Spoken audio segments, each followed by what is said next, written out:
Ellie and the Curious Colors. Ellie is a curious little boy who loves to explore and learn new things. One day, while playing in the backyard, he finds a mysterious old paintbrush laying under a tree. When he picks it up, the brush suddenly begins to glow with vibrant colors. Ellie decided to take the brush inside. That night, just before bed, Ellie dips the brush into a cup of water and waves it in the air. To his amazement, bright, colorful lines begin to appear, swirling around his room.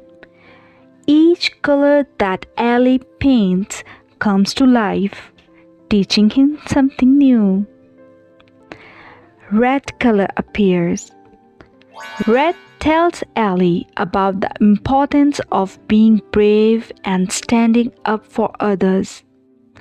Yellow explains how being cheerful and positive can brighten anyone's life.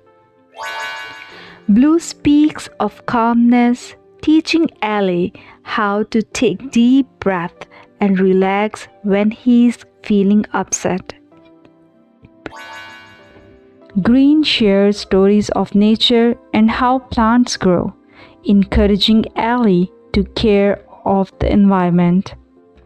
Purple introduces creativity, inspiring Ellie to use his imagination to solve problems and create new things. As Ellie paints with each color, he learns important life lessons. By the end of the story, Ellie is feeling inspired and full of knowledge. The paintbrush stops glowing and Ellie carefully places it on his nightstand, ready for bed. As he drifts off to sleep, he dreams of all the wonderful things he will learn and create tomorrow. Have a sound sleep. Good night.